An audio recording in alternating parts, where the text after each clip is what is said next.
सब पर अनुग्रह करना और सबका उपकार करना, यह भगवान शिव का आराधन माना गया है। जैसे इस जगत में अपने पुत्र पौत्र आदि के प्रसन्न रहने से पिता पितामह आदि को प्रसन्नता होती है, उसी प्रकार संपूर्ण जगत की प्रसन्नता से भगवान शंकर प्रसन्न होते हैं। यदि किसी भी देहधारी को दंड दिया जाता है तो उसके द्वारा अष्टमूर्तिधारी शिव का ही अनिष्ट किया जाता है, इसमें संशय नहीं है। 8 मूर्तियों के रूप में संपूर्ण विश्व को व्याप्त करके स्थित हुए भगवान शिव का तुम सदा प्रेम से भजन करो, क्योंकि रुद्रदेव सबके परम कारण है। ओम नमः शिवाय। अध्याय 3 भगवान शिव और शिवा की विभूतियों का वर्णन। भगवान श्री कृष्ण ने पूछा, भगवान अमित तेजस्वी भगवान शिव की मूर्तियों ने इस संपूर्ण जगत को जिस प्रकार व्याप्त कर रखा है वह सब मैंने सुना है। अब मुझे यह जानने की इच्छा है कि परमेश्वरी शिवा और परमेश्वर शिव का यथार्थ स्वरूप क्या है। उन दोनों स्त्री और पुरुष को इस जगत को किस प्रकार व्याप्त कर रखा है। उपमन्यु बोले, हे देव की नंदन, मैं देवी शिवा और भगवान शिव के श्री संपन्न ऐश्वर्य का और उन दोनों के यथार्थ स्वरूप का संक्षेप में वर्णन करूंगा। विस्तार पूर्वक इस विषय का वर्णन तो भगवान शिव भी नहीं कर सकते। साक्षात महादेवी पार्वती शक्ति हैं और महादेव जी शक्तिमान हैं। उन दोनों की विभूति कालेश मात्र ही इस संपूर्ण चराचर जगत के रूप में स्थित है। यहाँ कोई वस्तु जड़ रूप है और कोई वस्तु चेतन रूप। वे दोनों क्रमशः शुद्ध अशुद्ध तथा और अपर कहे गए हैं। जो चिन्ह मंडल जड़ मंडल के साथ संयुक्त हो संसार में भटक रहे हैं, वही अशुद्ध और अपर कहे गए हैं। उससे भिन्न जो जड़ के बंधन से मुक्त है वह पर और शुद्ध कहा गया है। अपर और पर चित्त चित्त रूप है। इन पर संभवतः है भगवान शिव और देवी शिवा का स्वामित्व है। शिवा और शिव के वश में ही यह विश्व है। विश्व के वश में देवी शिवा और शिव नहीं है। यह जगत भगवान शिव और देवी शिवा के शासन में है, इसलिए वे दोनों इसके ईश्वर या विदेश्वर कहे गए हैं। जैसे भगवान शिव और वैसी ही शिवा देवी है, तथा जैसी शिवा देवी हैं वैसे ही भगवान शिव हैं। जिस तरह चंद्रमा और उनकी चांदनी में कोई अंतर नहीं होता, उसी प्रकार भगवान शिव और शिवा में कोई अंतर ना समझना चाहिए। जैसे चंद्रिका के बिना ये चंद्रमा सुशोभित नहीं होते, उसी प्रकार भगवान शिव विद्वान होने पर भी शक्ति के बिना सुशोभित नहीं होते। जैसे सूर्यदेव कभी प्रभा के बिना नहीं रहते और प्रभा भी उन सूर्यदेव के बिना नहीं रहती, निरंतर उनके आश्रय ही रहती है, उसी प्रकार शक्ति और शक्तिमान को एक दूसरे की अपेक्षा होती है। न तो भगवान शिव के बिना शक्ति रह सकती है और न शक्ति के बिना भगवान शिव, जिनके द्वारा सदा देहधारियों को भोग और मोक्ष देने में समर्थ होते हैं, वह आदि आदित्यमयी चिन्हमयी पराशक्ति भगवान शिव के ही आश्रित है। ज्ञानी पुरुष उस शक्ति को सर्वेश्वर परमात्मा शिव के अनुरूप उन अलौकिक गुणों के कारण उनकी समधर्मिणी कहते हैं। एकमात्र चिन्हमयी पराशक्ति सृष्टि धर्मिणी है। वही भगवान शिव की इच्छा से विभाग पूर्वक नाना प्रकार के विश्व की रचना करती है। वह शक्ति मूल प्रकृति, माया और त्रिगुणा 3 प्रकार की बताई गई है। उस शक्ति स्वरूपिणी शिवा ने ही इस जगत का विस्तार किया है। व्यवहार भेद से शक्तियों के 102,000 बहुसंख्यक भेद बताए जाते हैं। भगवान शिव की इच्छा से पराशक्ति शिवा तत्व तथा एकता को प्राप्त होती है। तब से कल्प के आदि में उसी प्रकार सृष्टि का प्रादुर्भाव होता है। जैसे तिल से तेल का तदन अंतर शक्तिमान से शक्ति में क्रियामयी शक्ति प्रकट होती है। उनके विशुद्ध होने पर आदि काल में पहले नाद की उत्पत्ति हुई, फिर नाद से बिंदु का प्रकाट्य हुआ और बिंदु से भगवान सदाशिव देव का। उन सदाशिव से महेश्वर प्रकट हुए और महेश्वर से शुद्ध विद्या एवं माणिकीश्वरी।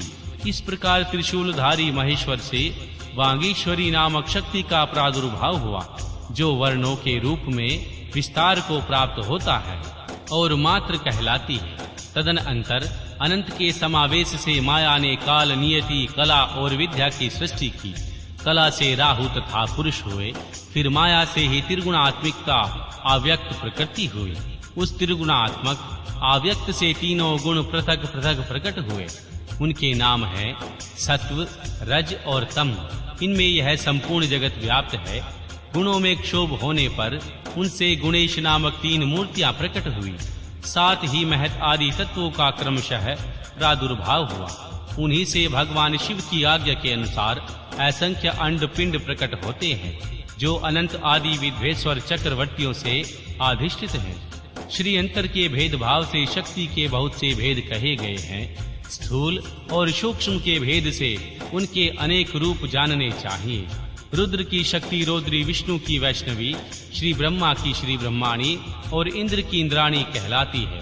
यहाँ बहुत से कहने से क्या लाभ।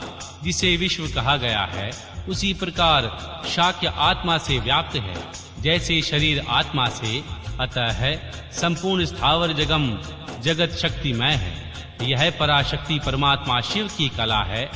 इस तरह पराशक्ति ईश्वर की इच्छा के अनुसार चलकर चराचर जगत को सृष्टि करती है। जैसा विज्ञ पुरुषों का निश्चय है, ज्ञान, क्रिया और इच्छा, अपनी इन तीन शक्तियों द्वारा शक्तिमान ईश्वर सदा संपूर्ण विश्व को व्याप्त करके स्थित होते हैं।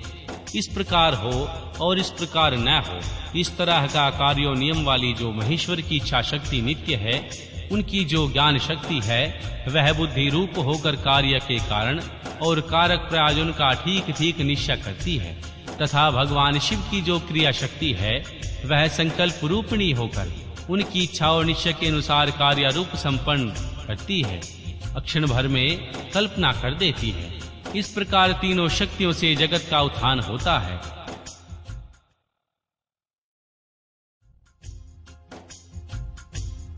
प्रसव धर्म वाली जो शक्ति है वह पराशक्ति से प्रेरित होकर संपूर्ण जगत की सृष्टि करती है। इस तरह शक्तियों के संयोग से भगवान शिव शक्तिमान कहलाते हैं। शक्ति और शक्तिमान से प्रकट होने के कारण यह जगत शाक्त और शैव कहा गया है। जैसे माता पिता के बिना पुत्र का जन्म नहीं होता, उसी प्रकार भाव और भामिनी के बिना इस चराचर जगत की उत्पत्ति नहीं होती। स्त्री और पुरुष से प्रकट हुआ जगत स्त्री और पुरुष रूप ही है। यह स्त्री और पुरुष ही विभूति है, अतः स्त्री और पुरुष से अधिष्ठित है। इसमें शक्तिमान पुरुष सदा शिव को ही परमात्मा कहते हैं और स्त्री रूपणी शिवा उनकी पराशक्ति है। शिव सदाशिव कहे गए हैं और शिवा मनोमणि। भगवान शिव को महेश्वर जानना चाहिए और देवी शिवा को माया कहा गया है। परमेश्वर शिव पुरुष हैं और परमेश्वरी प्रकृति स्त्री। महेश्वर शिव रुद्र हैं और उनकी वल्लभा शिवा देवी रुद्राणी। विश्वेश्वर देव विष्णु हैं और उनकी प्रिया लक्ष्मी।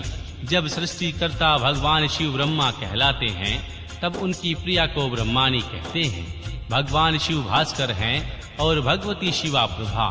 कामासन शिव महेंद्र हैं और गिरिराज नंदिनी उमा रचि। महादेव जी अग्नि हैं और उनकी अर्धांगिनी उमा स्वाहा। भगवान त्रिलोचन यम हैं और गिरिजानंदिनी उमा यम प्रिया। भगवान शंकर ऋणति हैं और पार्वती नेत्रति। भगवान रुद्र वरुण हैं और पार्वती वरुणी। चंद्रशेखर शिव वायु है और मां पार्वती वायु प्रिया। शिव यक्ष हैं और मां पार्वती ऋचि। चंद्रशेखर शिवा चंद्रमा है और चंद्रवल्लभा उमा रोहिणी। परमेश्वर शिव ईशान हैं और परमेश्वरी शिवा उनकी पत्नी। नागराज अनंत कोवला रूप में धारण करने वाले भगवान शंकर अनंत हैं और उनकी प्राणवल्लभा शिवा अनंता। काल शत्रु शिव काल अग्नि रुद्र और काली कालाकांत प्रिया, जिनका दूसरा नाम पुरुष है, ऐसे स्वायु भाव मनु के रूप में साक्षात शंभु ही है और शिव प्रिया उमा शतरूपा है। साक्षात महेश्वर दक्ष हैं और परमेश्वरी पार्वती प्रसूति। भगवान भय रुचि और भवानी को विद्वान पुरुष आकृति कहते हैं। महादेव जी भृगु हैं और पार्वती ख्याति। भगवान रुद्र मरीचि हैं और शिववल्लभा संभूति। भगवान गंगाधर अंगिरा हैं और उमा साक्षात स्मृति। चंद्रमौली पुलतस्य हैं और मां पार्वती प्रीति। त्रिपुरनाशक शिव पुलाह हैं और मां पार्वती ही उनकी प्रिय है। यज्ञ विध्वंसी शिव क्रतु कहे गए हैं और उनकी प्रिया पार्वती सन्नति भगवान